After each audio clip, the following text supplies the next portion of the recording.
સુરતમાં ભેજા બાજુ અવનવી તરકીબ અજમાવીને લોકો પાસેથી રૂપિયા પડાવી લેતા હોય છે, ત્યારે સુરત શહેરમાં આવો જ એક કિસ્સો સામે આવ્યો છે, જેમાં લાલગેટ પોલીસ મથકની હદમાં રહેતો વ્યક્તિ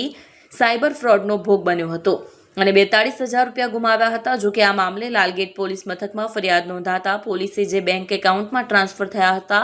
તે બેંક એકાઉન્ટ ધારકને ઝડપી પાડ્યો હતો અને તેની તપાસમાં ચોંકાવનારી માહિતી સામે આવી છે।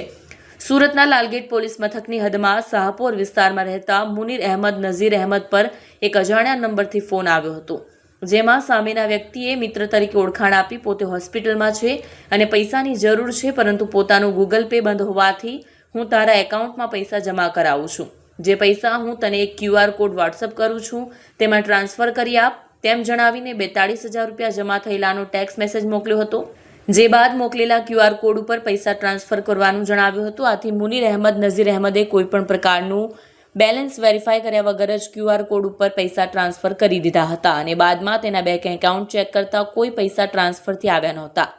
આ મામલે સાયબર ક્રાઇમની ટીમ દ્વારા તાત્કાલિક કાર્યવાહી કરી માહિતી મંગાવવામાં આવી હતી અને આ મામલે લાલગેટ પોલીસ મથકમાં ગુનો નોંધવામાં આવ્યો હતો।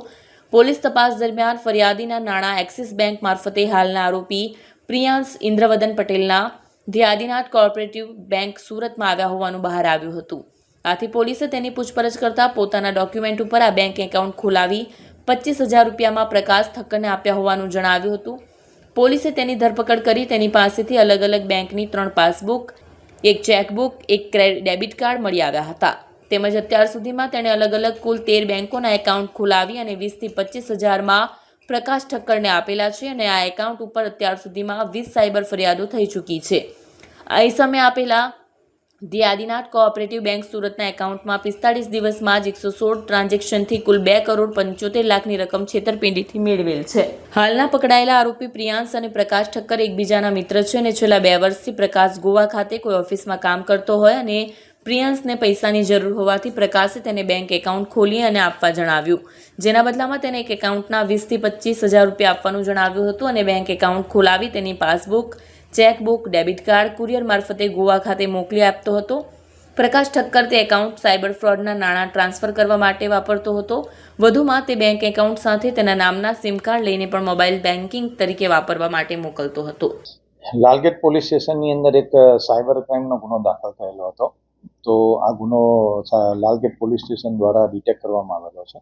આ ગુના જે એમઓ છે એ સુરત પોલીસ દ્વારા પબ્લિકને જણાવવામાં આવે છે કે કઈ ટાઈપના સાયબર ક્રાઇમના ગુનાઓમાં પબ્લિક ભોગ બનતી હોય છે,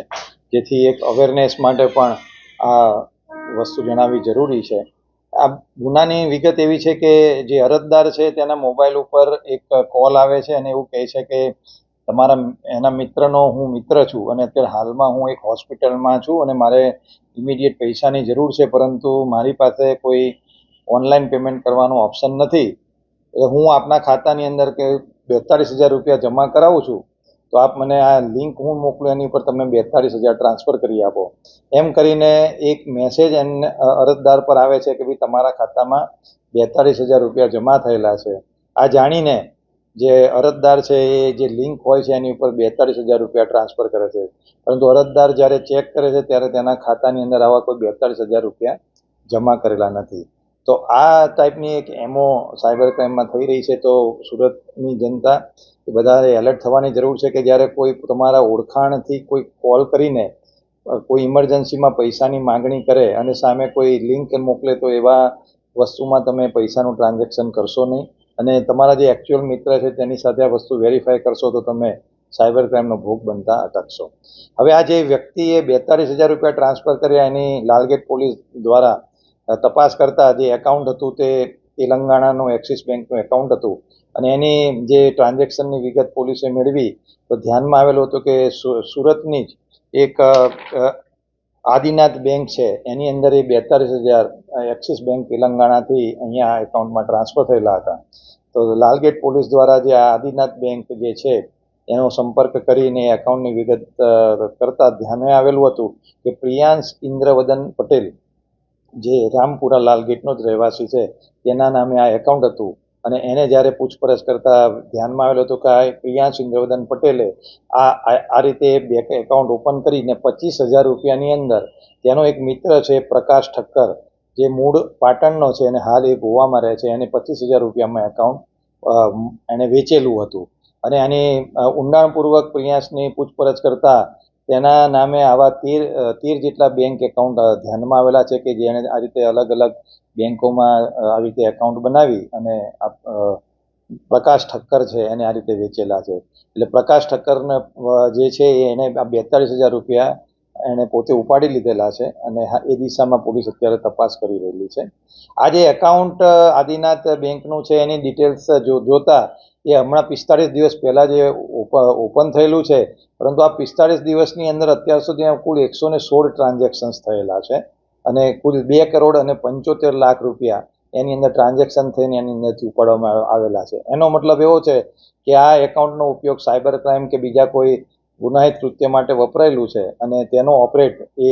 પ્રકાશ ઠક્કર કરે છે અને એ એકાઉન્ટ બનાવીને આપનાર પ્રિયાંશ ઇન્દ્રવદન પટેલ છે. તો હાલમાં લાલગેટ પોલીસ દ્વારા પ્રિયાંશ ઇન્દ્રવદન પટેલની ધરપકડ કરી અને એના રિમાન્ડને બધી કાર્યવાહી ચાલુ છે અને આની આગળ ઊંડાણપૂર્વક તપાસ કરવામાં આવશે. આજે 116 ટ્રાન્ઝેક્શન્સ થયેલા છે એની પણ તપાસ કરવામાં આવશે કે એમાં કેટલા માણસોના પૈસા આ રીતે સાયબર ફ્રોડ દ્વારા આ એકાઉન્ટમાં જમા થયેલા છે.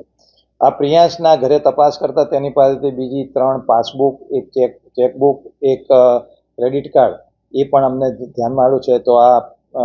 જે પ્રિયાંશ છે આવા કેટલા લોકોને આવા બેંકના એકાઉન્ટ ઓપન કરીને એણે આપેલા છે એ દિશામાં પણ પોલીસ ઊંડાણપૂર્વક તપાસ કરી રહી છે. તો સુરત શહેરને ની પ્રજાને